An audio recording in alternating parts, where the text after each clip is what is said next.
Welcome back master stroke practical series. इस कड़ी में हम बच्चों दूसरा प्रैक्टिकल डिस्कस करने जा रहे हैं, K M N O four versus ferrous ammonium sulphate. Ferrous ammonium sulphate यहाँ रिडक्टेंट का रोल प्ले करेगा यानी कि रिड्यूसिंग एजेंट का, और केमेनोफोर ऑक्सीडेंट का रोल प्ले करेगा ऑक्सीडाइजिंग एजेंट का। ये देखिए एंड पॉइंट पर लाइट पिंक कलर आ चुका है, रीडिंग आ रही है एग्जैक्टली 18.5। तो ये 0 मार्क पे आपको दिख रहा है अपर मेनिस्कस। इसमें पोर करेंगे, जितना ज्यादा एक्यूरेसी रखेंगे, इसको हीट नहीं करना है बच्चों। इक्विवेलेंट वेट का फॉर्मूला होता है। Hello students, welcome back in Akash institutes master stroke practical series. आज इस कड़ी में हम बच्चों दूसरा प्रैक्टिकल डिस्कस करने जा रहे हैं, K M N O four versus ferrous ammonium sulphate यानी कि मोर सॉल्ट। बच्चों पहले वाले प्रैक्टिकल में हमने काफी डिटेल में आपको सारी इंफॉर्मेशन प्रोवाइड करी थी।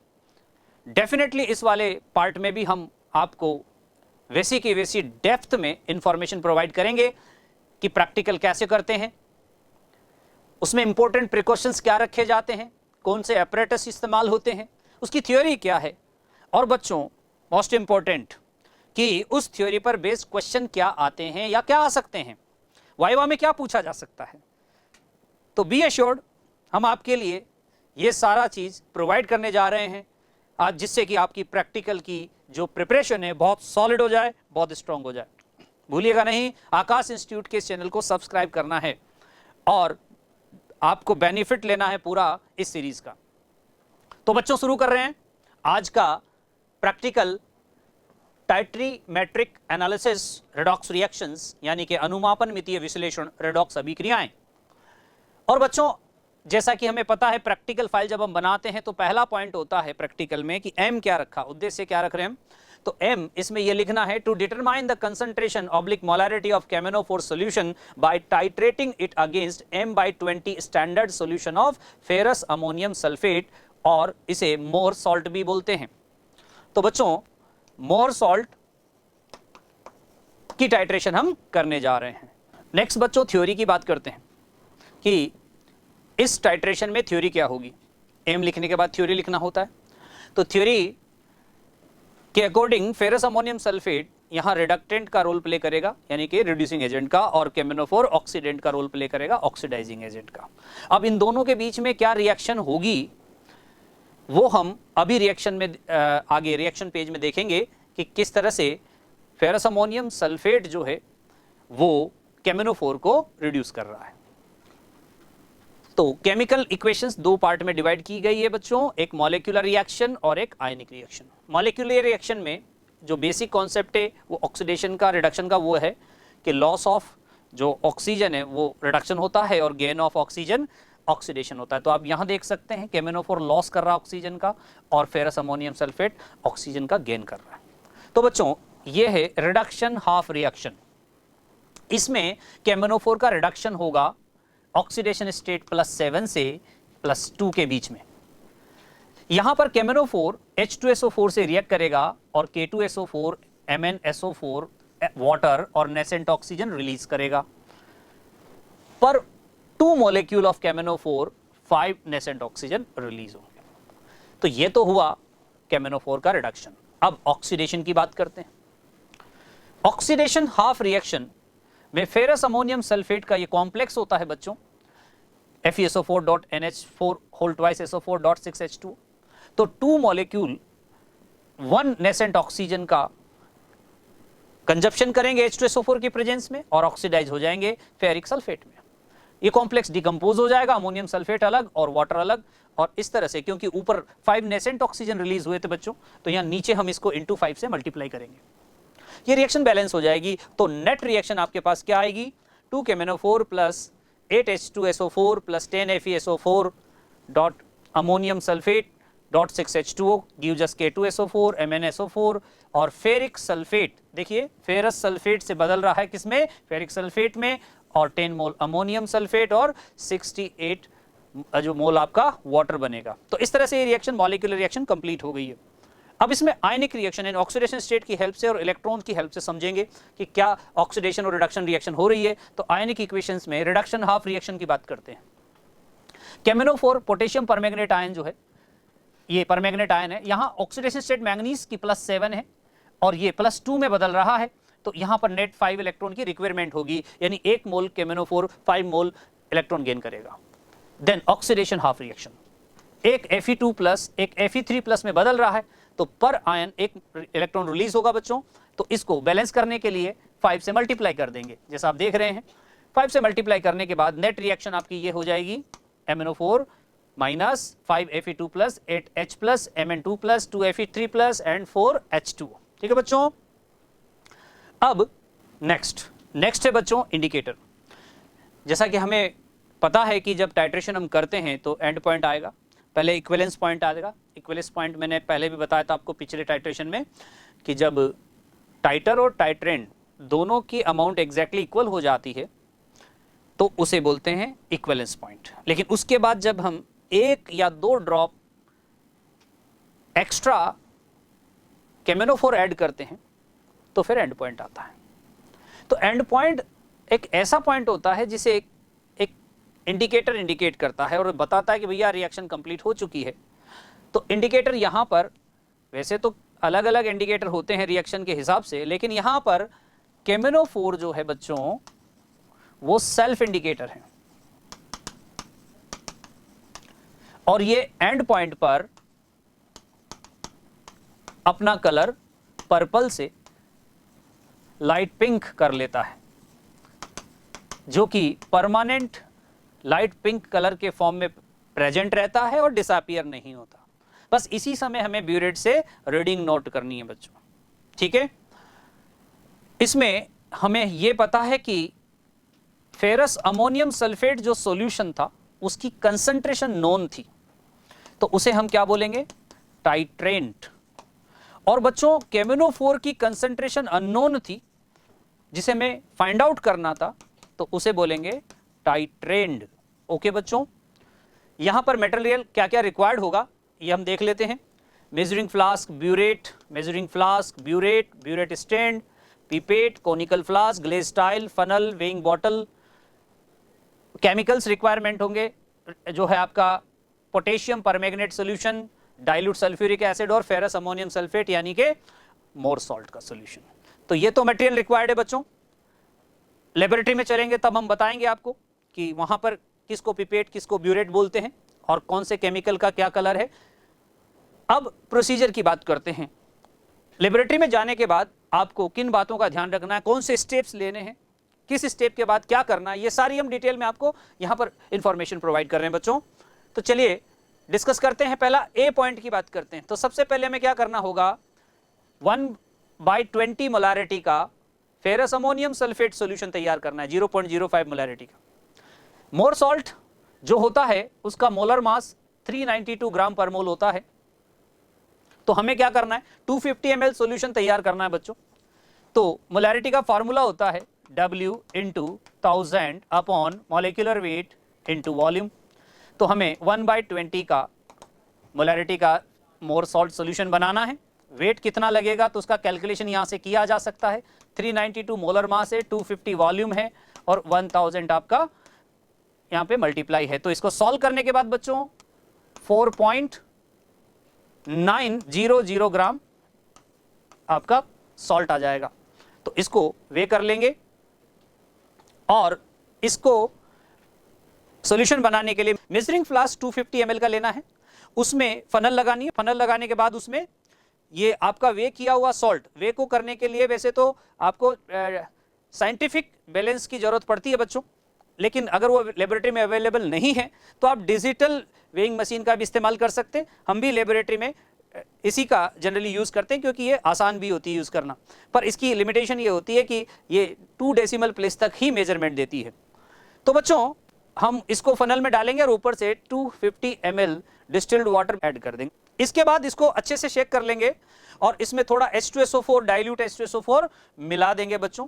FeSO4 का जब हाइड्रोलाइसिस होता है तो बच्चों उसका रिजल्ट होता है FeOH whole twice plus H2SO4। तो ये हाइड्रोलाइसिस रिएक्शन है, रिवर्सिबल है। तो जब आप इसमें H2SO4 मिलाते हैं तो ली चैटलर प्रिंसिपल के अकॉर्डिंग ये रिएक्शन फॉर बैकवर्ड शिफ्ट हो जाती है और इसके FeSO4 का हाइड्रोलाइसिस रुक जाता है। ठीक है बच्चों। नेक्स्ट, अब जो है केमेनोफोर सॉल्यूशन जो आपको दिया गया है और ये जो आपने फेरस अमोनियम सल्फेट का सॉल्यूशन बना लिया है, इन दोनों को टाइट्रेशन के लिए यूज करेंगे। तो बच्चों फेरस अमोनियम सल्फेट को हम एक अलग बीकर में निकालकर पिपेट की हेल्प से कॉनिकल फ्लास्क में ऐड करेंगे, क्योंकि वहां उसमें टाइट्रेशन करना है। तो बच्चों पिपेट को पहले रिंज करना होता है। रिंज करने का जो प्रोसीजर हम पिछले एक्सपेरिमेंट में बताए थे, इसमें भी आपको लैब में जाके बता देंगे कि कैसे रिंज किया जाता है। तो बच्चों रिंज करने का वही तरीका है, थोड़ा सा केमिकल लेना है, उसको पूरे एपरेटस में अंदर से घुमाना है और उसको थ्रो कर देना है, फेंक देना है। इसी तरह से ब्यूरेट में केमेनोफोर भरना है, उसको पूरे ब्यूरेट में घुमाना है और उसको थ्रो कर देना है। इससे क्या होता है, वो कंडीशनिंग हो जाती है एपरेटस की, वही वाली केमिकल जो है जिसको हम टाइट्रेशन के लिए यूज करने जा रहे हैं वही उसकी अंदर वाली लेयर पर अवेलेबल हो। ओके बच्चों, हम पीपेट की हेल्प से, जब रिंजिंग हो गई है दोनों एपरेटस की, अब हम पीपेट की हेल्प से 20 ml ferrous ammonium sulphate solution निकालेंगे और उसे कॉनिकल फ्लास्क में ट्रांसफर कर देंगे। साथ में उसमें 10 ml 1 मोलैरिटी का H2SO4 भी मिलाएंगे। फेरस अमोनियम सल्फेट 20 ml जिसकी मोलैरिटी 0.05 है मोलर है, और उसी में 10 ml H2SO4 मिला देंगे। H2SO4 मिलाने का पर्पज, ये एक तो फेरस अमोनियम सल्फेट के हाइड्रोलिसिस को रोकता है, प्लस बच्चों मैंगनस सल्फेट बनता है केमेनोफोर से रिएक्शन होने के बाद, और वो इस रिएक्शन में कैटलिस्ट का रोल प्ले करता है। ठीक है बच्चों, अब ये रीडिंग शुरू करते हैं। धीरे धीरे ड्रॉप वाइज हम ब्यूरेट से केमेनोफोर ऐड करेंगे और बच्चों उसको स्टिर करते रहेंगे, जिससे कि वो जो ड्रॉप गिरेगी, गिरते ही उसका कलर आएगा और वो डिसअपीयर हो जाएगा, क्योंकि वो रिएक्ट कर जाएगा और किस में बदल जाएगा, MnSO4 में, मैंगनीज सल्फेट में। और बच्चों रीडिंग को केयरफुली लेना है। एंड पॉइंट पर आपका कलर चेंज होगा, उसके बाद और ड्रॉप ऐड नहीं करनी है, वरना रीडिंग रॉन्ग आएगी। 3 कॉन्कॉर्डेंट रीडिंग्स लेनी है, जिससे कंफर्म हो जाए कि आप बिल्कुल बढ़िया करेक्ट वे में ही टाइट्रेशन कर रहे हैं। और इसके बाद आप जो डेटा नोट करेंगे मिलीलीटर वॉल्यूम में, उसे नोटबुक में नोट कर लीजिए, क्योंकि अब इसको जो आपकी प्रैक्टिकल फाइल बनेगी उसमें टेबल में फिल करना होता है। तो बच्चों ये था आपका प्रोसीजर की कैसे करना है, लेकिन ये तो थ्योरी पार्ट है, थ्योरी पार्ट में उतना मजा नहीं आता ना। तो चलिए अब लैब में चलते हैं और इस सारे प्रोसीजर को अपने आंखों से देखते हैं कि कैसे किया जाता है, और मैं आपको एक एक चीज डिटेल में वहां पे करके बताता हूं। लैब में हम आज दूसरा एक्सपेरिमेंट करेंगे टाइट्रेशन का, केमेनोफोर वर्सेस फेरस अमोनियम सल्फेट। तो बच्चों थ्योरी के बाद एक्सपेरिमेंट में हम सबसे पहले ये देखेंगे कि कौन कौन से एपरेटस यूज में होंगे इस टाइट्रेशन में। तो सबसे पहला जो एपरेटस है वो है पीपेट। ये 20 ml का पीपेट है, इससे हम फेरस अमोनियम सल्फेट सॉल्यूशन को निकालेंगे। पीपेट के बाद ये ब्यूरेट है, ये 50 ml का ब्यूरेट है, इसमें हम केमेनोफोर फिल करेंगे। नेक्स्ट है फिर कॉनिकल फ्लास्क। ये कॉनिकल फ्लास्क है, 250 ml का है, और इसमें हम सॉल्यूशन को इसमें पोर करेंगे और इसको ब्यूरेट से केमेनोफोर के साथ टाइट्रेट करेंगे। इसके अलावा ये बीकर है और फनल की जरूरत पड़ेगी, फनल ब्यूरेट में केमेनोफोर फिल करने के लिए। केमिकल्स की बात करें बच्चों, तो सबसे पहला केमिकल तो अपने पास ये पोटेशियम परमैंगनेट है, इसकी कंसंट्रेशन अननोन है। तो बच्चों इसकी कंसंट्रेशन फाइंड आउट करने के लिए ही हम एक्सपेरिमेंट कर रहे हैं। ये फेरस अमोनियम सल्फेट है M/20 कंसंट्रेशन का, और बच्चों इसको हमने बनाया था 4.9 ग्राम फेरस अमोनियम सल्फेट को 250 ml में डिसॉल्व करके, डिस्टिल्ड वाटर में डिसॉल्व करके। तो ये हमारे पास रेडी है। सबसे पहली स्टेप होती है बच्चों, सबसे पहली स्टेप होती है रिंज करना, यानी कि जिन केमिकल्स को आप टाइट्रेशन में यूज करना चाह रहे हैं उनको पहले रिंज करते हैं। तो ये पीपेट है, पहले पीपेट को मैं फेरस अमोनियम सल्फेट सॉल्यूशन से रिंज करूंगा। रिंज करने का तरीका यह है कि थोड़ा सा केमिकल स्टक करें इसको पीपेट में लेकर और उसे पूरे पीपेट के अंदर घुमा दें, टर्न करें और फिर इसे थ्रो आउट कर दें। इस तरह से पीपेट के अंदर फेरस अमोनियम सल्फेट सॉल्यूशन की एक लेयर डिपॉजिट हो गई। ये इसलिए ज़रूरी होता है कि जब हम इसमें से पीपेट में से केमिकल निकालेंगे तो उतना जितना मेज़र है 20 ml उतना ही आए, इसके अंदर अमाउंट रुके नहीं या कम ना हो जाए। अब हम रेंज करेंगे ब्यूरेट को।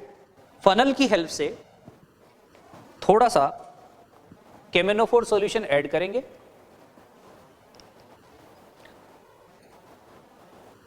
और उसे पूरी ब्यूरेट में ऐसे घुमा देंगे बच्चों, जिससे कि एक यूनिफॉर्म लेयर डिपॉजिट हो जाएगी या इसका रिंज हो जाएगा और हम इसे थ्रो आउट कर देते हैं।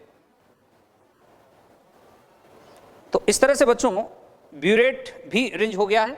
स्टूडेंट्स, अब हम जो है दोनों रिंज हो चुके हैं, पिपेट भी और ब्यूरेट भी। तो अब हम ब्यूरेट में केमिनोफोर सॉल्यूशन फिल कर लेंगे। फनल की हेल्प लेंगे, केमिनोफोर फिल करेंगे और इसको 0 मार्क तक थोड़ा सा ऊपर तक भर लेंगे। फनल हटा देंगे। फनल हटाना भी जरूरी होता है, प्रिकॉशंस में आता है, क्योंकि फनल में केमिकल चिपका रहता है तो बाद में एड ऑन हो सकता है, रीडिंग बिगाड़ सकता है। धीरे से डाउन फॉल करेंगे इसको और 0 मार्क तक अपर मेनिस्कस को रीड कर लेंगे। तो ये अपर मेनिस्कस पे आ गया है। तो ये 0 मार्क पे आपको दिख रहा है अपर मेनिस्कस। तो बच्चों अब जो है ब्यूरेट फिल हो चुका है केमिनोफोर से और अब मैं ये हमारे पास फेरस अमोनियम सल्फेट का सॉल्यूशन बना हुआ है M/20 कंसंट्रेशन का। इसका 20 ml वॉल्यूम निकालूंगा, मुंह से सक करके निकालना है और जो लेवल है उसके ऊपर तक लाना है। इसकी लोअर मेनिस्कस आपको देखनी, लोअर इस जगह पे यहाँ मार्क बना हुआ है पिपेट का और ये लोअर मेनिस्कस आपको उससे टच नजर आ रही है। ठीक है, तो ये इसको लेना है और इसमें ट्रांसफर कर देना है कॉनिकल फ्लास्क में। अब हम इसमें 10 ml सल्फ्यूरिक एसिड ऐड करेंगे। सल्फ्यूरिक एसिड इसलिए ऐड कर रहे हैं कि फेरस अमोनियम सल्फेट का हाइड्रोलाइसिस शुरू ना हो जाए। ये हाइड्रोलाइसिस को रोकता है कॉमन आयन इफेक्ट से, इसलिए हम इसमें डाइल्यूट 10 ml के आसपास डाइल्यूट H2SO4 full of test tube add कर दे रहे हैं। तो H2SO4 हमने ऐड कर दिया और अब हम टाइट्रेशन शुरू कर रहे हैं। इस फेरस अमोनियम सल्फेट सॉल्यूशन और H2SO4 के मिक्सचर को हीट नहीं करना है, क्योंकि केमिनोफोर की रिएक्शन फेरस अमोनियम सल्फेट के साथ बहुत फास्ट है, रूम टेम्परेचर पर ही है, तो एक्स्ट्रा इसको हीट अप नहीं करना है। ओके, हम ड्रॉप वाइज एडिशन करेंगे, एक एक ड्रॉप ऐड करते जाएंगे और उसको स्टिर करते जाएंगे। जैसा आप देख रहे हैं कि जैसे ड्रॉप गिरती है सॉल्यूशन के अंदर फेरस अमोनियम सल्फेट में, वो उसका कलर डिसअपीयर हो जा रहा है। बहुत स्लो आपको एक एक ड्रॉप ऐड करनी है और स्टिर करते जाना है। तो जैसा आप देख रहे हैं यहाँ केमिकल रिएक्शन हो रही है, किसके बीच में? फेरस आयन का ऑक्सीडेशन हो रहा है और फेरिक आयन में बदल रहा है। केमिनोफोर का रिडक्शन हो रहा है और वो कलरलेस मैग्नस आयन Mn2+ में बदल रहा है, कंपाउंड बन रहा है MnSO4। कलर कुछ नहीं होता उसका, इसलिए जैसे ये ड्रॉप गिरती है केमिनोफोर कंप्लीटली कंज्यूम हो जाता है और कलरलेस सॉल्यूशन बन रहा है। तो ऐसे ड्रॉप वाइज आपको करते जाना है। अब इसमें क्या, सबसे पहले इक्विवेलेंस पॉइंट आएगा। इसमें बिल्कुल भी जल्दबाजी ना करें, क्योंकि एक्सपेरिमेंट जो है बहुत ही प्रिसीजन से करने होते हैं। थोड़ा भी गड़बड़ किया और एक्यूरेसी आपकी खराब हो जाती है, रिजल्ट खराब हो जाते हैं, डेविएशन देने लगते हैं।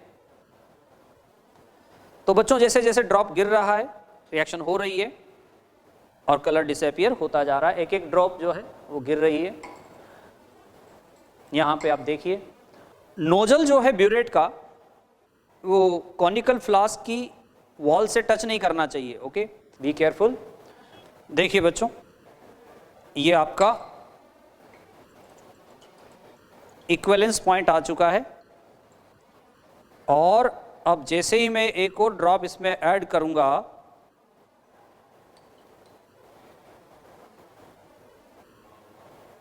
इसका कलर परमानेंटली फिक्स हो गया है। ये देखिए बच्चों, रीडिंग आ रही है एग्जैक्टली 18.5। स्टिर करने के बाद भी डिसअपीयर नहीं हो रहा है, इसका मतलब हमारा एंड पॉइंट आ गया। पहले इक्विवेलेंस पॉइंट आया था और उसके बाद हमने एक और दो ड्रॉप और डाली थी, एक या दो ड्रॉप डाली थी और ये परमानेंट कलर आ गया। रीडिंग आप देख सकते हैं एग्जैक्टली दिखा रहा है, अपर माइनस 18.5 इसकी रीडिंग आ रही। ओके बच्चों, तो हमारी फर्स्ट रीडिंग आ गई है और फर्स्ट रीडिंग में जैसा आपने देखा मेनिस्कस जो दिखा रहा था वो 18.5 ml दिखा रहा था। तो ये हम डेटा नोट कर लेते हैं और इसके बाद अब एक और रीडिंग लेंगे, ठीक है, क्योंकि कॉन्कॉर्डेंट रीडिंग्स आनी जरूरी होती हैं, कम से कम 2 तो आनी चाहिए, पर स्टैंडर्ड ये है कि 3 आनी चाहिए। तो ठीक है, चलिए तैयार करते हैं एक और सोल्यूशन। मैं ब्यूरेट में वापस KMnO4 फिल कर लेता हूँ। हम हर रीडिंग को 0 से ही लेंगे, तो वापस 0 तक मैं इसको लेवल तक फिल कर लेता हूँ और अब हम पीपेट से फेरस अमोनियम सल्फेट लेते हैं अगेन। लोअर मेनिस्कस मार्क दिख रहा है और ये हमने इसमें छोड़ दिया। कॉनिकल फ्लास्क में 20 ml हमने, हाइड्रोलाइसिस ना हो इसको प्रिवेंट करने के लिए H2SO4। तो बच्चों अब रीडिंग शुरू करते हैं, ड्रॉप वाइज ऐड करते रहना है। अगेन ये दूसरी बार हम रीडिंग ले रहे हैं, तो जैसे हम 1-2 ड्रॉप एक्स्ट्रा ऐड करते हैं वो परमानेंट कलर आ जाता है और फिर वो डिसअपीयर नहीं होता। अगेन रीडिंग आ गई है हमारी, एग्जैक्ट रीडिंग आई है बच्चों 18.5 पर। जैसे आप देख रहे हैं हल्का सा पिंक कलर है और ये डिसअपीयर नहीं हो रहा है, ये हमारा एंड पॉइंट है, सेकेंड रीडिंग है। ओके बच्चों, 2 रीडिंग हम ले चुके हैं, परफेक्ट 2 रीडिंग आ चुकी है। अब हम तीसरी रीडिंग कंफर्म करने के लिए एक और टाइट्रेशन करेंगे और इसके लिए मैं वापस ब्यूरेट को फिल कर देता हूँ KMnO4 से। वापस 0 मार्क पर फिल करता हूँ, इसकी 0 मार्क पे आ चुकी है। पिपेट से मैंने फेरस अमोनियम सल्फेट इसमें ऑलरेडी ले लिया है इन मीनवाइल, और अब मैं इसमें जो है टेस्ट ट्यूब की हेल्प से 10 ml H2SO4 dilute H2SO4 add कर देता हूँ।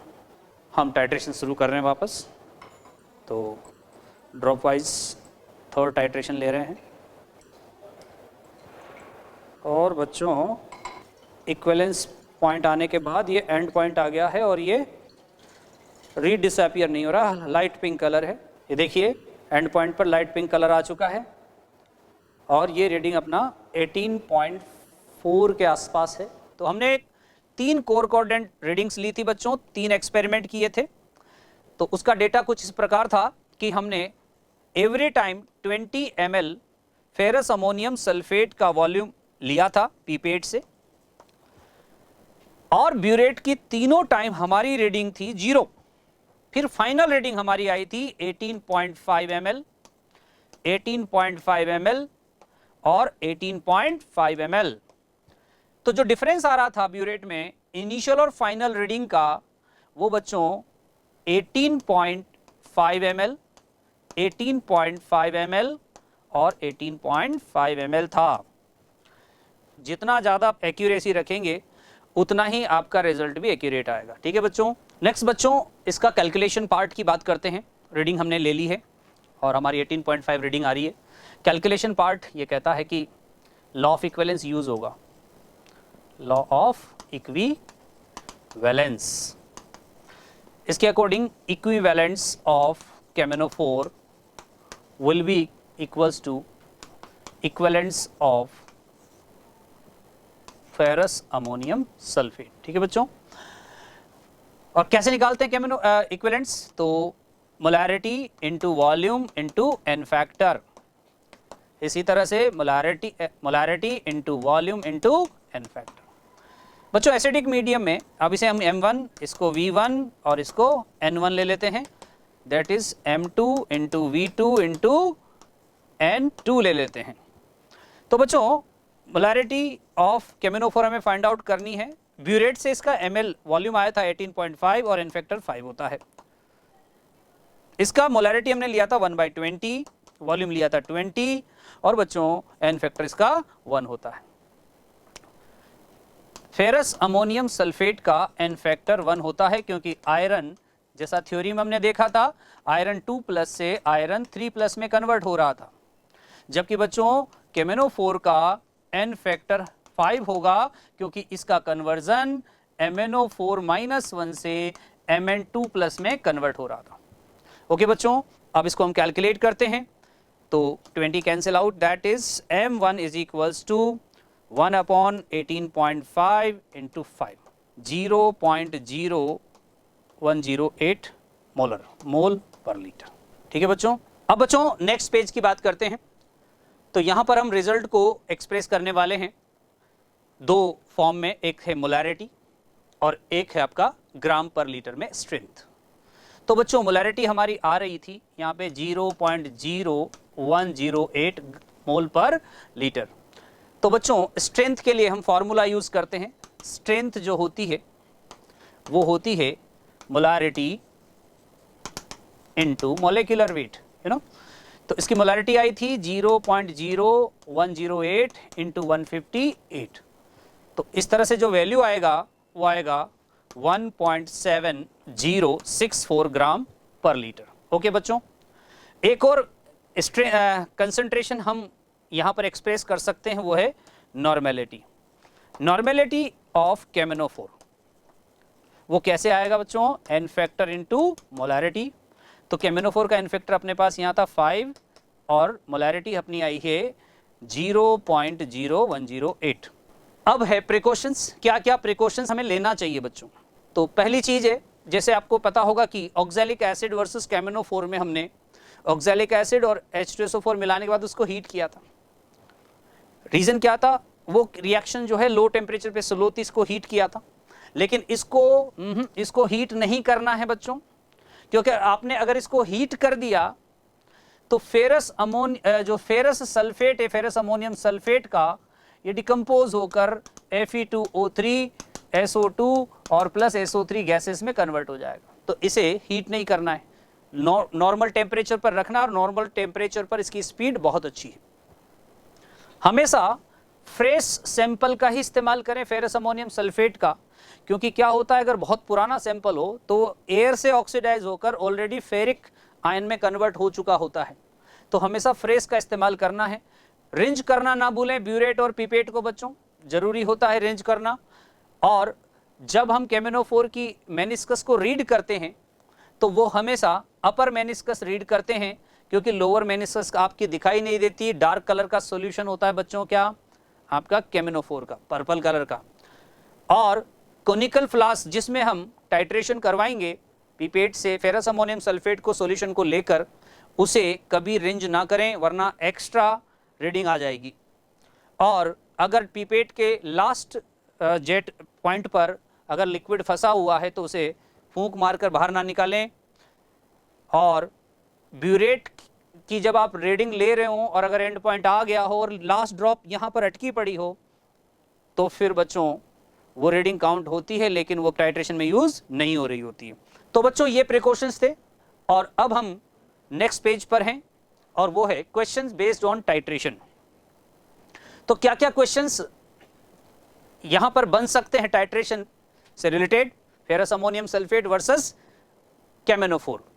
तो बच्चों पहला क्वेश्चन है, what is the function of sulphuric acid in the titration of more salt against the KMnO4।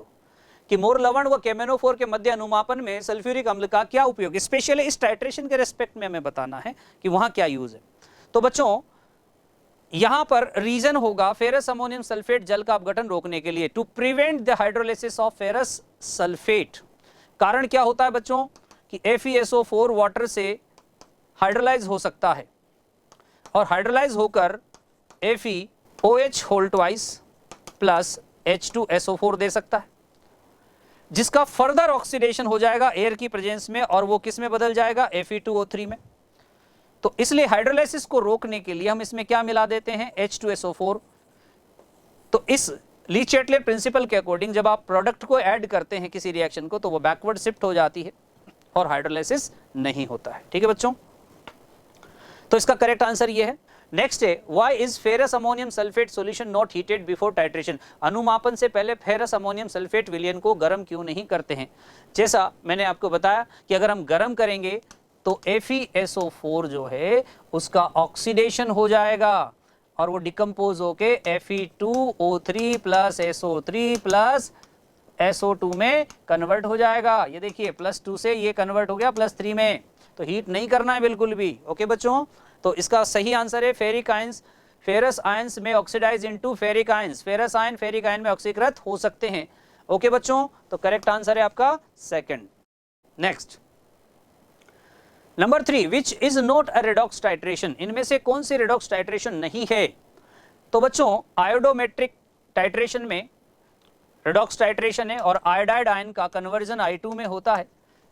इसी तरह से परमैग्नोमेट्रिक, ये तो हम कर ही रहे थे, oxalic acid versus ferrous ammonium sulphate, K M N O four versus oxalic acid and K M N O four versus ferrous ammonium sulphate, ये परमैग्नोमेट्रिक टाइट्रेशन कहलाती हैं। एसिड बेस्ड टाइट्रेशन में सिंपल जैसे HCl और NaOH की अगर हम रिएक्शन करवाएं तो NaCl प्लस H2O बनता है। तो इस केस में कोई ऑक्सीडेशन स्टेट चेंज नहीं होता किसी का भी, ना किसी का ऑक्सीडेशन होता है ना किसी का रिडक्शन होता है। जैसा आप यहाँ देख सकते हैं ऑक्सीजन की OH में, किसी के भी OH में कोई चेंज नहीं आता। तो ये बच्चों आपका एसिड बेस्ड टाइट्रेशन जो है वो रेडॉक्स अनुमापन में नहीं आता है। कॉम्प्लेक्सोमेट्रिक टाइट्रेशन भी रेडॉक्स टाइट्रेशन ही होती है। तो correct answer third. Next number 4, why is K M N O four not regarded as primary standard? K M N O four को प्राथमिक मानक के रूप में क्यों नहीं माना जाता? क्या केमेनोफोर माइल्ड ऑक्सीडेंट है? It oxidises water into oxygen. K M N O four is hygroscopic in nature. K M N O four can't be stored for long time. क्या केमेनोफोर को बहुत ज्यादा समय तक स्टोर करके नहीं रख सकते? क्या वो हाइग्रोस्कोपिक आर्द्रताग्राही है? क्या वो मृदु ऑक्सीकारक है? ये सब नहीं है, ये स्ट्रॉन्ग ऑक्सीडेंट है, हाइग्रोस्कोपिक होता नहीं है केमेनोफोर, और ऐसा नहीं है कि इसको लॉन्ग टाइम तक स्टोर करके नहीं रख सकते हैं, लेकिन बस उसकी कंसंट्रेशन बदल जाएगी। ठीक है बच्चों, तो कंसंट्रेशन बदल जाएगी, यही आपका यहां पर की पॉइंट है। एक्चुअली स्टैंडर्ड सॉल्यूशन वो होते हैं जिनकी कंसंट्रेशन ही नहीं बदलनी चाहिए अगर उनको रख दिया जाए कुछ समय के लिए तो। लेकिन केमेनोफोर वाटर जो सॉल्वेंट होता है उससे रिएक्ट कर जाता है और वाटर को ऑक्सीजन में कन्वर्ट कर देता है, खुद रिड्यूस हो जाता है, तो इससे उसकी कंसंट्रेशन क्या होती है बच्चों? रिड्यूस हो जाती है। ठीक है, तो यह आपका एप्रोप्रिएट आंसर है कि क्यों उसको प्राइमरी स्टैंडर्ड नहीं माना गया है। Number 5, why is Mohr salt is preferred as a primary standard in volumetric analysis over ferrous sulphate? आयतन मितीय अनुमापन में फेरस सल्फेट के बजाय मोर लवण को प्राथमिक मानक के रूप में क्यों रखा जाता है? क्या FeSO4 महंगा है, एक्सपेंसिव है? FeSO4 क्या स्टेबल है इसलिए? मोर सॉल्ट रिएक्ट फास्ट, बहुत तेजी से रिएक्ट करता है इसलिए? या Mohr salt is stable against oxidation by air? या मोर लवण वायु द्वारा ऑक्सीकरण के प्रतिस्थायी है? यही मेन कारण है। अगर FeSO4 हम लेंगे तो ये एयर ऑक्सीडेशन से अपने आप ऑक्सीडाइज होता रहेगा बच्चों, और Fe2+ से एयर की प्रेजेंस में Fe3+ में ऑक्सीडाइज हो जाएगा। लेकिन मोर सॉल्ट क्या है? एक कॉम्प्लेक्स है, FeSO4.NH4 होल ट्वाइस SO4.6H2। तो कॉम्प्लेक्स होने के कारण ये स्टेबल है और इसका ऑक्सीडेशन नहीं हो पाता है। Next number 6, what is the oxidation state of Fe in more salt? More salt में आयरन की ऑक्सीडेशन स्टेट क्या है? तो बच्चों FeSO4 में, अब यहां पर ध्यान दीजिएगा कि अमोनियम सल्फेट और 6H2O ये क्या अलग मॉलिक्यूल्स हैं और ये खुद जो है अपने आप में न्यूट्रल है, इन पर कोई चार्ज वगैरह नहीं है। तो हमें ऑक्सीडेशन स्टेट केवल इस वाले पार्ट से ही फाइंड आउट करनी है, क्योंकि उनकी OS हम नेट चार्ज 0 लेके चलेंगे। ठीक है बच्चों, तो इसकी ऑक्सीडेशन स्टेट आयरन की कितनी होती है? X। सल्फेट की OS कितनी होती है? -2 और = 0। ठीक है ना, क्योंकि ये भी अपने आप में इंडिविजुअल मॉलिक्यूल है, तो इस तरह से X की value +2। Correct answer +2। Next, the formula mass of more salt is 392। The iron present in its is oxidized by camenophore in acidic medium. The equivalent mass of more salt is, मोर लवण का सूत्र भार जो है वो 392 है। इसमें उपस्थित आयरन केमेनोफोर द्वारा अम्लीय माध्यम में ऑक्सीकृत किया जाता है, तो मोर लवण का तुल्यांकी भार क्या होगा? इक्विवेलेंट वेट का फॉर्मूला होता है molecular weight by n factor. N factor होता है नंबर ऑफ इलेक्ट्रॉन लॉस और गेन। तो बच्चा मोर सॉल्ट में क्या होता है, Fe2+ से Fe3+ आयन बनता है और एक इलेक्ट्रॉन रिलीज होता है, तो इसका एन फैक्टर 1 हुआ। दैट्स व्हाई 392/1 कर देंगे तो सेम आंसर आ जाएगा 392। यह है इक्विवेलेंट वेट है मोर सॉल्ट का इस टाइट्रेशन में। Number 8, how many moles of acidified FeSO4 can be completely oxidise by 1 mole of K M N O four? 1 mole K M N O four द्वारा अम्लीकृत FeSO4 के कितने मोल पूर्ण रूप से ऑक्सीकृत किए जाते हैं? तो बच्चों अगर हम केमेनोफोर की बात करें एसिडिक मीडियम में तो वो Mn2+ में बदलता है और यहां इसका एन फैक्टर 5 होता है। अब अगर हम FeSO4 की बात करें तो जहां आयरन जो है वो 2+ है और ऑक्सीडाइज होकर वो Fe3+ में बदलेगा, इसका एन फैक्टर 1 है। इसका मतलब है अगर यहां पर टोटल 5 इलेक्ट्रॉन की रिक्वायरमेंट है तो यहां रिलीज कितना हो रहा है, 1 इलेक्ट्रॉन।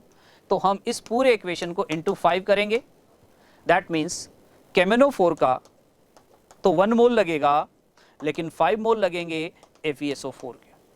सो दैट 1 मोल केमेनोफोर कितने FeSO4 को ऑक्सीडाइज करेगा? तो आंसर है 5 मोल।